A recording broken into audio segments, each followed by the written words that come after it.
back from Harfield. What a volley! Scott Harfield! He's been threatening that recently. And all the Burnley players run to the Darwin end. Oh, what a goal! What a goal from Robbie Blake! Burnley's first goal in the Premier League is something very, very special. Wade Elliott has that change of pace and he's got away from Montgomery. It's the path of McCann and the follow-up finds the net. What a strike from Wade Elliott! A bolt from the claret and blue. Oh goodness me! What a goal from Patterson! If that is to be the one that takes them to Wembley, you cannot argue with that. Pure quality. Here goes Mike Conroy. Still time for a winner, maybe. John Francis! They came to York in their thousands. They're going home as champions.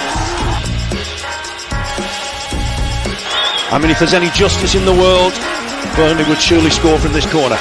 Swung right in there. Ball in there. Yeah! Michael Kennan! Oh, that's justice! That is justice at the Amex Stadium. Burnley are level and deserve to be.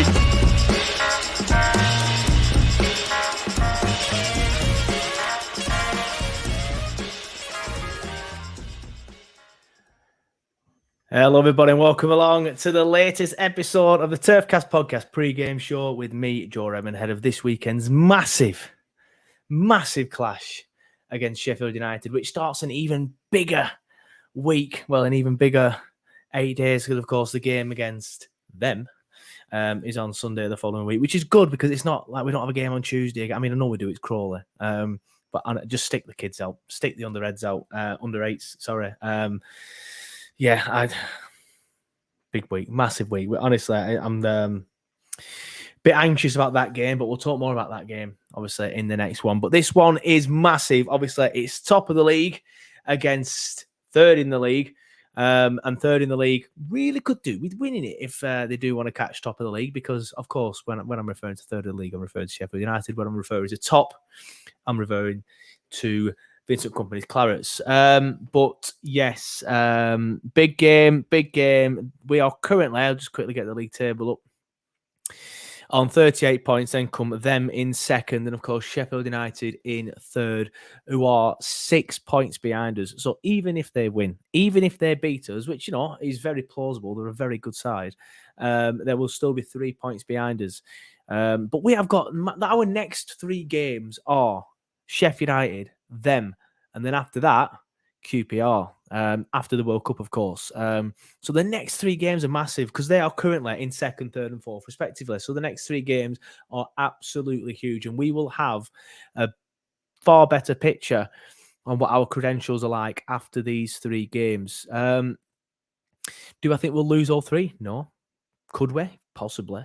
But yeah, I just do want to quickly say, if you are one of the ones that do not like the pre-game shows where it is just me, feel free to switch off now. I know, I'm sorry. Look, I had a Sheffield United fan lined up, but he let me down at the last... Let me down's harsh. Sorry, Johnny, if you're listening. Sheffield United fan that I know I'm in a WhatsApp group with and organised it, that he would come on at 4:30 today. I'm now recording this at 9:30 because I tried to get him on. He said yes. So I was thinking, fine, he's going to be on. Happy days.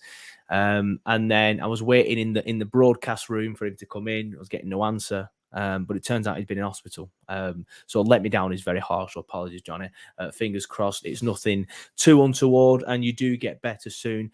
But yeah, no Sheffield United fan, unfortunately, because I didn't get one. I had one, but he fell ill. So it is a shame. But look, it gives me a chance to talk about last night, which is, of course, the Rotherham game. I will focus on the Rotherham game and then chat about the Sheffield United game and do just to fill some time, really, because I don't want to just put something out that's like 6 minutes long for you guys.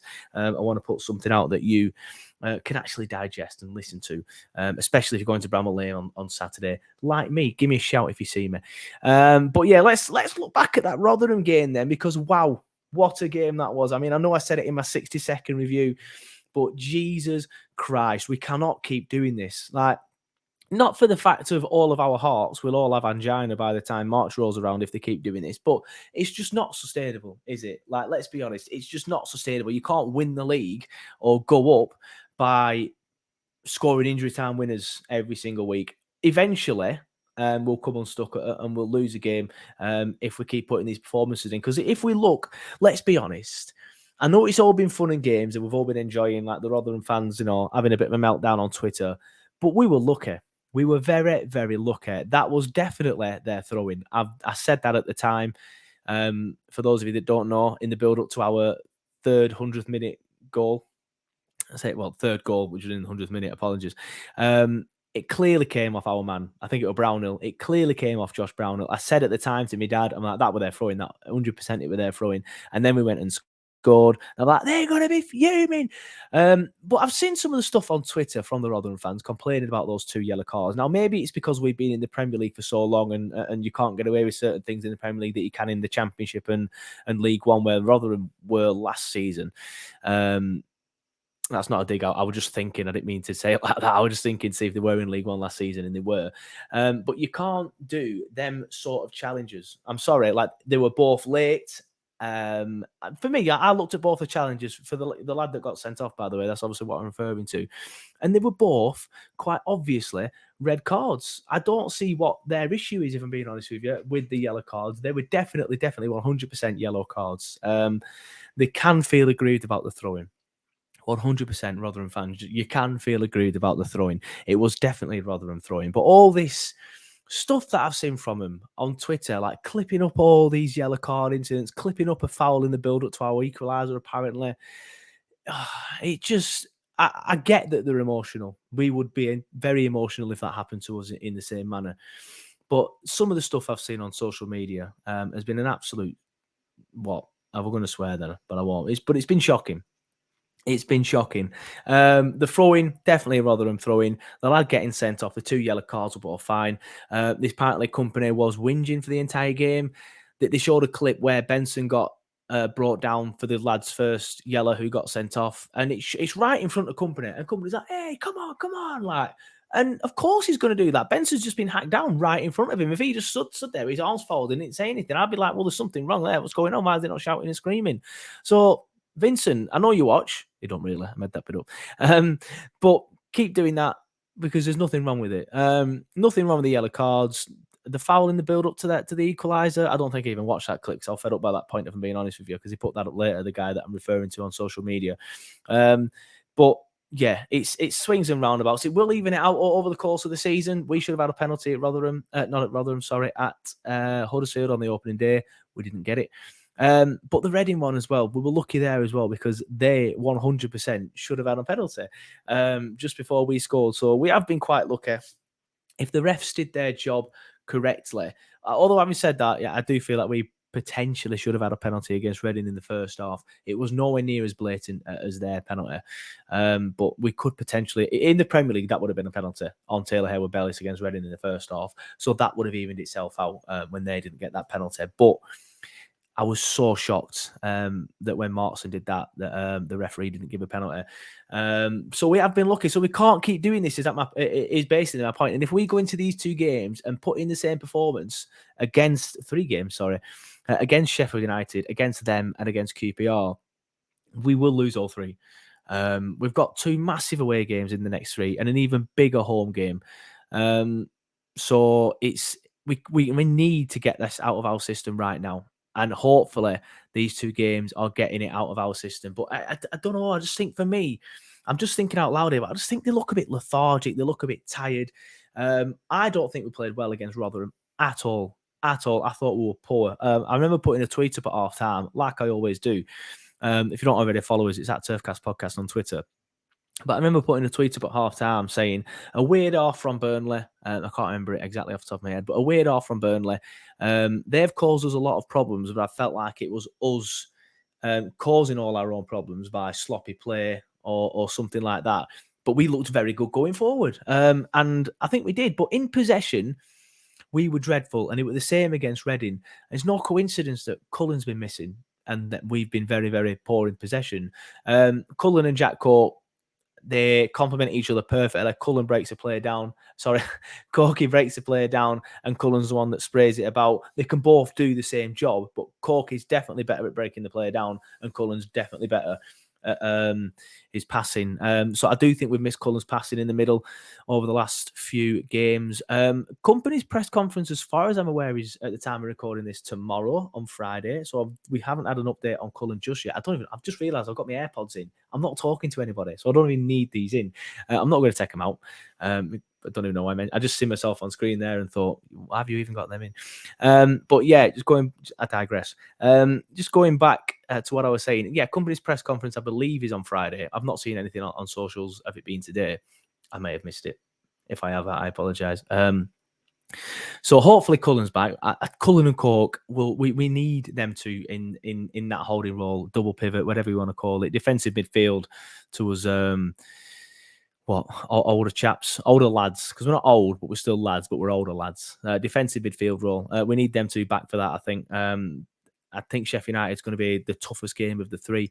In my opinion, Burnley are the best team in this league, very closely followed by Sheffield United. When they have all of their players back, they're potentially even flippers. I'm a very big fan of Sheffield United in the way that they play and the way that they operate. I think they're a very, very good side, and I wouldn't be overly concerned if we went to Bramall Lane and lost. It wouldn't be the worst place to lose. Put it this way, I'd rather lose there than the following week.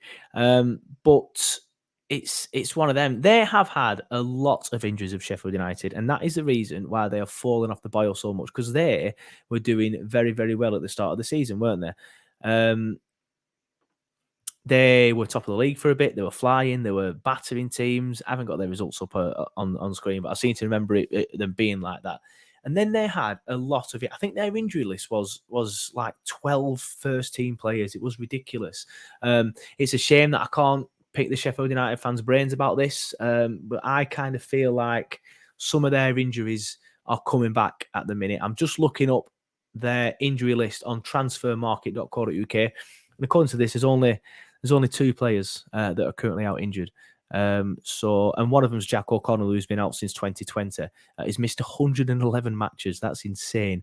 And Jayden Bogle, who's been out since February the 14th, 2022. So I'm not really sure this list is up to date, if I'm being perfectly honest with you. But I know a Sheffield United fan that I work with, and he was telling me that they had about 12 players injured, and it was going through the list of players that were out, and it was quite substantial. And I remember thinking, like, this is actually really good for us, because if they start, losing a lot of players like they have done, and going off the boil like they did, then we could pull away from them. That's exactly what we've done. Yes, we're only 19 games in, which I was, funnily enough, because we've been in the Premier League for so long, I saw the 19 games on the league list, and I was thinking, oh, we're halfway through the season. And I thought, we can't be. We haven't played them. We haven't played Sheffield United yet. We haven't played QPR. And we haven't played Middlesbrough. I think that's everyone we haven't played. So we must have played a few teams twice. And I was going through it in my head. I'm like, well, we haven't played. I don't understand what's going on. Then I realised, more games of the Championship, isn't there? And it's... yeah, so it's one of them, but I'm happy that we've managed to pull away from them. It's just a bit. Obviously, I prefer it if we were 6 points clear in March, or better yet, May. But it's early day. If they get the win tomorrow, that'll really G them up. So it's not tomorrow, sorry. On Saturday, that'll really G them up. So we could really do with. I'd take a draw right now. 100%, I'd take a draw right now. Just keep the gap at 6 points.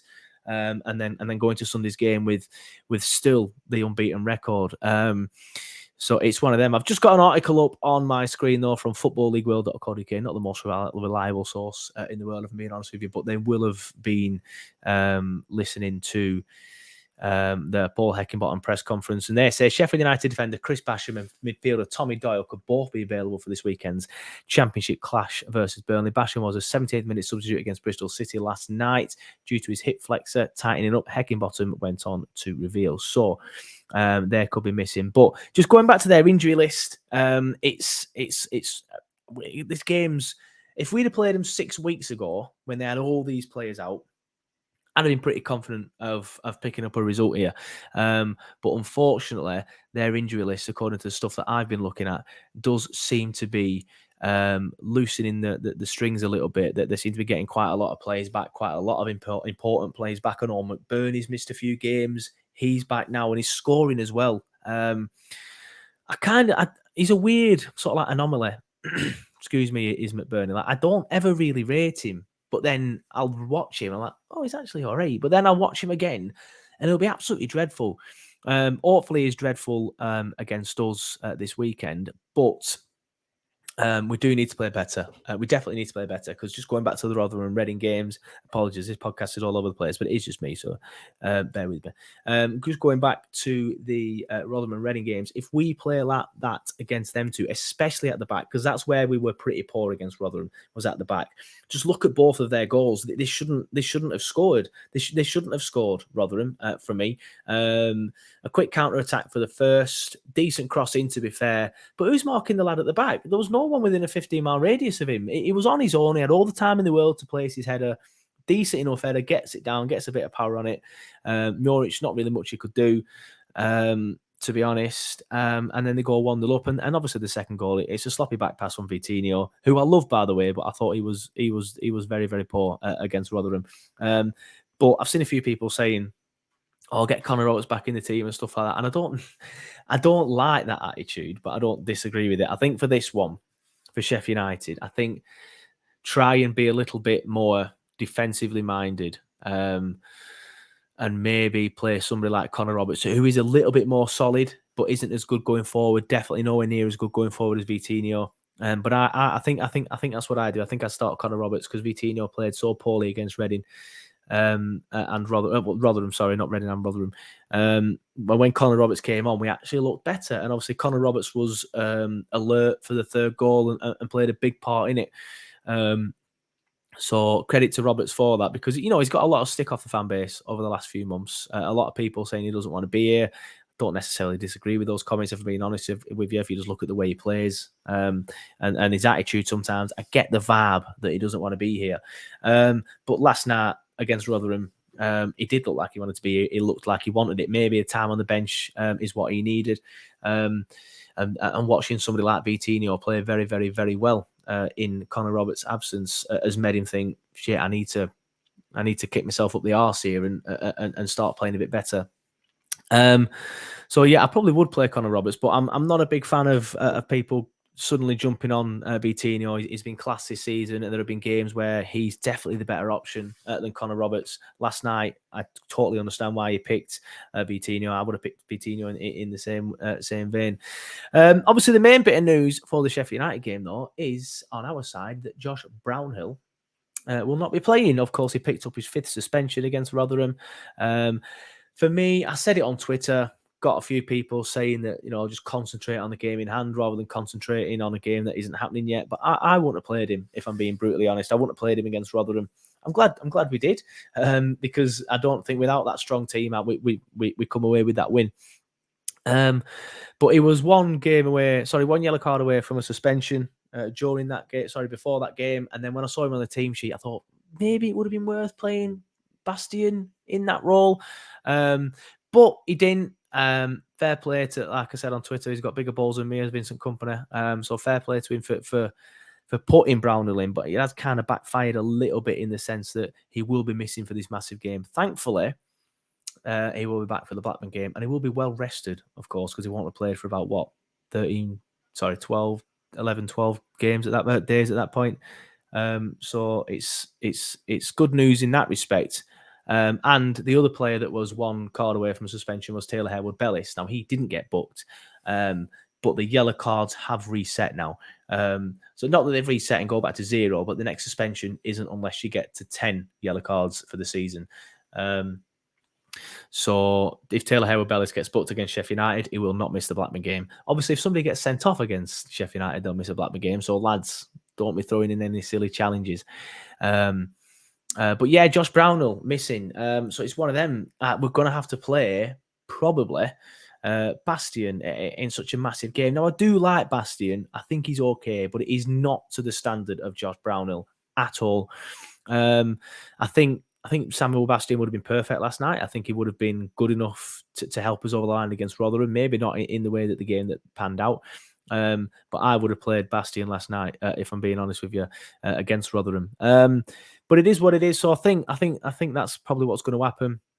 Brownhill, of course, won't be playing. So you would presume Bastian will be in that role. Hopefully Scott Twine. But if that happens, I'll play shit live on Turfcast next week. So just thinking about team lineups now for me. Obviously Muric in goal. Left back Martson. Martson's he's good. I'm not saying he's not good, and this will be one of these ones that I do get a few pelters for. But I didn't think he played that well against Rotherham. I know he got the man of the match.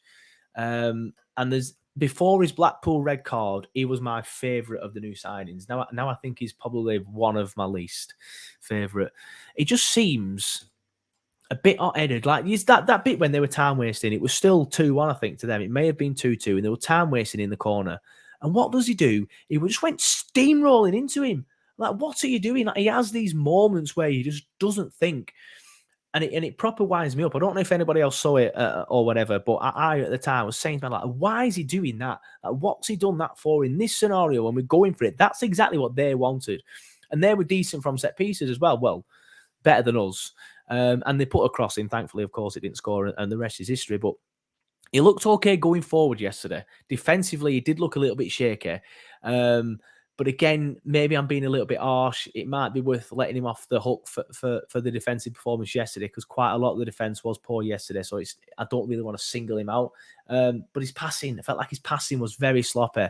But again, a lot of the passes were very sloppy. But I was surprised to see him get man of the match. But I would definitely start him against Sheffield United, because the left-hand side, I think, is our strongest, because going forward, because you've got Martson bombing forward and you've got Zarori there as well.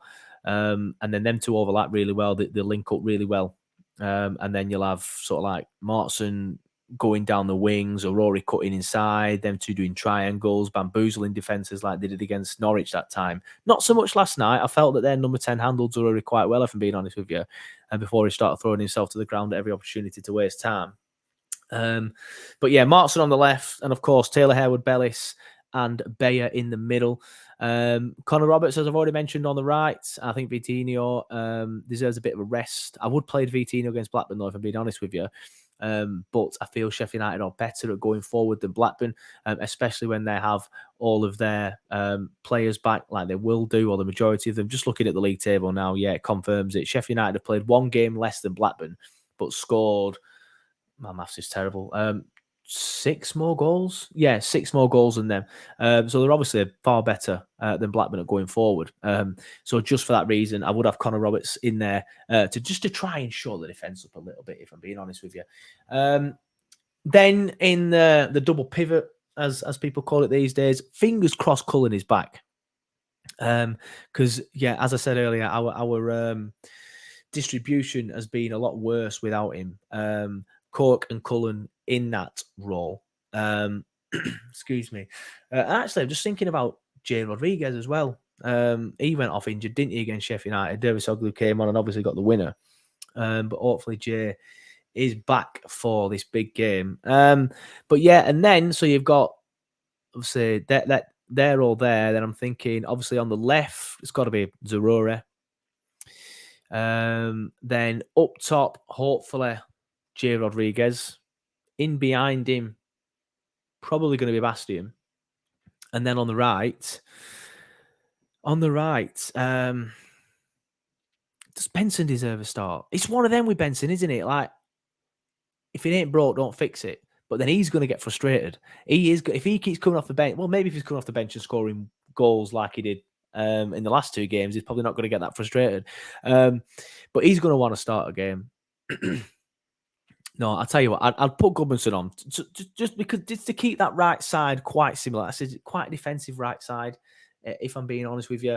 Goodmanson does have the quality. Obviously, he scored quite a good goal against, was it Birmingham, where he cut inside and bent it in. He does have the quality there, but I just feel like these new lads just have a lot more energy.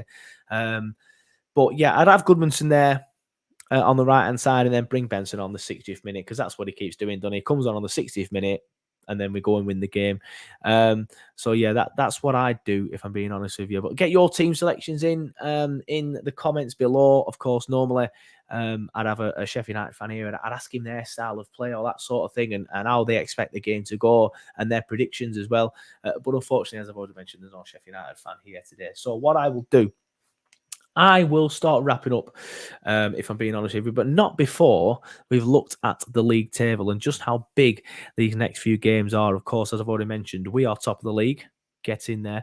Then you've got them in second, who are 5 points behind us. Is that right? Yeah, 5 points. Maths is terrible. I am not ashamed to admit that.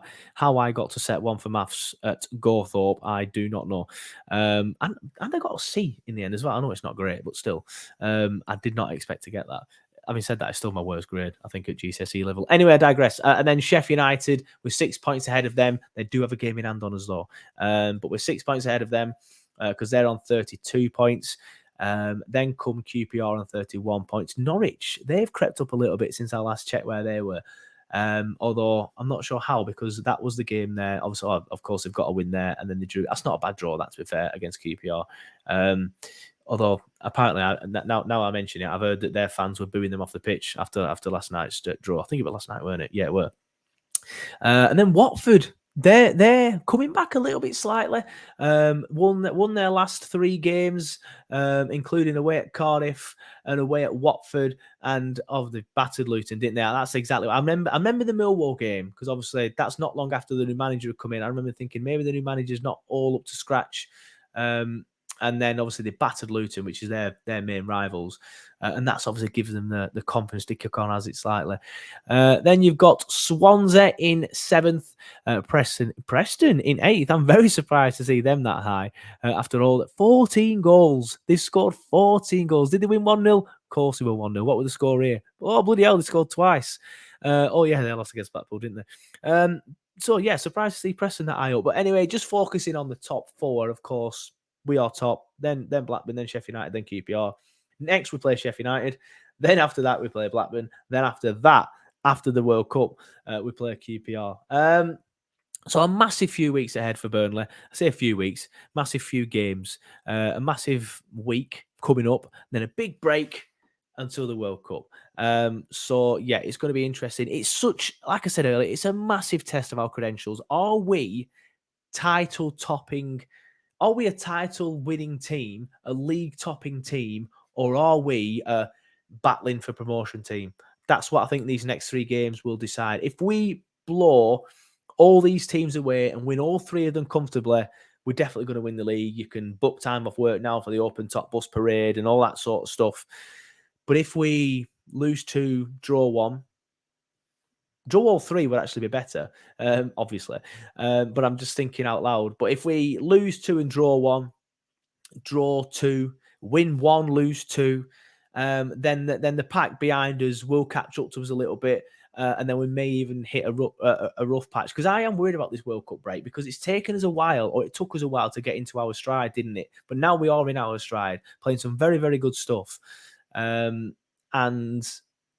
I feel like when after the World Cup comes around and we're finished, and obviously England are World Cup champions, and then we come back in late December, isn't it, for the QPR game? That momentum will be taken all out of us, and we'll have to go again. We might drop a few silly points and throw in a few sort of like dodgy performances after that, and maybe pick up a few more 1-1 draws. But yeah. I'm a little bit worried about that, but let's get these 2 games out of the way first. I'd definitely take a defeat, though, at Bramall Lane if it meant we were going to win against them on next Sunday. I can't believe the next time that we're going to be on the turf for a league match is that game. We'll talk more about that in the next one. Hopefully the horse fiddler doesn't let me down that we're going to get on the show. Do I get one on the show? I don't know. I don't know, because he's going to wear his shirt in it, and I'll have to censor it out or something if that's even possible. But yeah, I guess I'll have to do it. I'll have to come up with some ideas for content as well over the next week ahead of that game. I will not be doing a full-time show if we get beat. I promise you that right now. This is why I never sort of like grow that much as a channel, because even though if I did a full-time show after we lost, the Rovers fans would love it. They'd be all over it. They'd be diving on it. Look at you dingle bastards and all this. And excuse me, and loads of people will be interacting with it. And it'll blow up, go viral, all that stuff, probably. This is how Arsenal AFTV went big, weren't it? Because everyone was giving him shit all the time and everyone was loving it when Arsenal got beat. But when we got relegated against Newcastle, for example, I didn't do one, did I? I went into hiding for about a week. Then I did we've been relegated sort of video. I'll probably just turn my internet off for a month, if I'm being honest, if we get beat against them. But anyway, big game against Bramall Lane at the weekend. Before that, let's get the 3 points there. I'd rip your hand off right now for a draw. I know we've been playing well. I know we've won 4 games in a row. I know it's kind of like a bit of a negative sort of like thing to say that, but just the way we've been playing, I think this game's come at the wrong time for us, if I'm being honest with you. But my prediction, you know what? I'm going to predict a defeat. I was going to say 2-0 to them, but I'm not going to do it. I'm going to go 1-1. That's as much positivity as you can get out of me.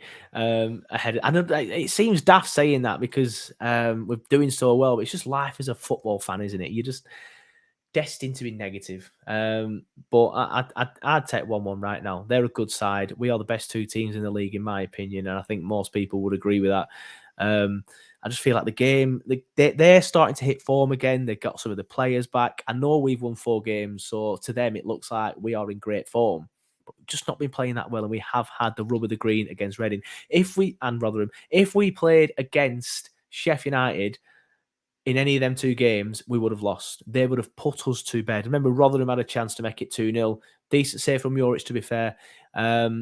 But there were just so many sloppy mistakes and things like that. And we won't get the decisions go our way at Bramall Lane. It's a big stadium. I think it holds 32, something like that. It's 30 odd. The fans will be behind them. They'll be singing the Greasy Chip Butty song, which, in my opinion, is one of the best chants in football. So it's going to be tough. It's going to be tough on Saturday, but I'm well up for it. I'm going. I think I said on a show recently, didn't I? I think it was a full-time show with Neil. It may have been a different one with some more of the lads. I can't remember what I remember saying on one of the full-time shows. I really want to go Sheffield United, but none of my mates want to go. They're all going to Clitheroe to watch it in a pub, and I'd rather be there at the game. But if not, I'll go to Clitheroe and watch it in a pub. Day after, because my dad's a big podcast fan, big Turfcast fan, should I say. Day after, my dad texted me. He's like, "You found anyone to go Sheffield United, we?" Like, no, why? Like, how come? And my dad's not been on an away. Me and my dad were trying to work out the last time he went on an away game was, and we can't remember. But I think it was it 2014 when we beat Blackburn the first time? I think it was. But my dad will hate me for saying this on the podcast because he was saying, "No, I've been on since then. I don't think he has. I think that was the last one because I remember when we beat Blackburn with Scott Arfield there, I wasn't with my dad. I was with my mates. And I think that was only a couple of years after, wasn't it? Because obviously we went down and went back up. And then when we beat them in the League Cup that time, when Ashley Westwood got throttled and Brady scored, I was again with my mates. So I can't work out the last time I went on an away game when my dad was. So I'm really looking forward to it. I'm going with Burnley Supporters Club. So if you're with Burnley Supporters Club, you might see me on the coach. 8:30 set off from the turf. I'm really looking forward to it. I've not been to Bramall Lane for a long time, but it is traditionally not a great ground for Burnley. I went there once and we got dicked 3-0. And it wasn't the Premier League game. I think it was on the Cottrell. Neil Shipley scored for them. He scored an absolute thunderbolt straight into the top corner. Just quickly check if this is true before I cut the podcast off and say goodnight. But he was like, and I mean this in the nicest, it were him. It was Neil Shipley. I'm adamant it were him. I'm 100% adamant it were him. He scored an absolute worldie from the edge of the box, fired it in the top corner. And then when they switched sides in the second half, he was shooting towards the away fans at this point. And the guy in front of me went, "Is he that guy who scored that goal, that top corner one?" I was like, yeah, it's him. How has he done that, the fat bastard? And because he was quite a large, larger frame set man, however you say it. But yeah, and then again, another story my dad's going to hit me with sharing. And then we were rushing to get back on the way on because I think I was only about 18, 19 at the time. And I was working in a bar at the turf, actually, collecting glasses. And I had to get back from that game to quickly get dressed and then get back for working time. I think I was already like 10 minutes late. And my dad was bombing it down Matella Street because I used to live around the turf at that point. And you know the bit where the park is, and there's like a slight turn to those of you who live in the sort of like lower Bruncher area, a slight turn on Matella Street where that green park is, where the Matella Street Park is. My dad bombed it down there. Not like 70 mile an hour or anything. I don't want to, but going like, I don't know, 25 mile an hour down there. There was another car coming the other way because there's so many cars parked on that. I think there were an event on with it being around this time of year, maybe a bonfire. Probably would have been actually. It would have been a bonfire uptown. So many people would have parked down there. And then another car was coming the other way. So my dad had to dive out the way of this other car, and he scraped the side of his car on some of the cars that were parked up. So it wasn't a great day all round. I was late for work, got bollocked when I got to work. I remember thinking, I'm collecting glasses. Who cares? Like if I'm 5-10 minutes late. But anyway, looking forward to this one. I'll take a draw right now though, because these are a very, very good side. But I'm really looking forward to it. Going to Bramall Lane, not been since that day. So fingers crossed we can get a decent result. But thanks everybody for watching. If you haven't, please like the video. If you're not subscribed, please do subscribe. Apologies again. This was one of the ones that I do it on my own. I weren't going to do it, and I thought that's a massive game. I have to do it. I can't not do it for him because I know some of you guys do look forward to the pre-game show. Apologies, it isn't in the normal format. I will probably do one for the game against them. But I might do some more content as well in the build up to it because it's such a massive game. I haven't had a think, to be honest. So if anyone's got any ideas that they want to chip in with, you can maybe even help out on, come on, then feel free. I might struggle for a full-time show from the Sheffield United game, if I'm honest with you. I know, I'm sorry. Working Sunday and then coming straight home and going to Lower House Bonfire on Saturday. So I might struggle. I'll get in touch with some of the lads that do help out and see if they can do it. But thanks everyone for watching. Like I said, if you haven't already, please like the video. If you haven't already, please do subscribe. But I will definitely 100% do a 60-second review. Probably do a match day vlog. I'll do some filming while we're there anyway. But you know me, again, if we get beat, I don't tend to upload it. But yeah, there will be some content after the Sheffield United game. So thanks everyone for watching, and we will see you next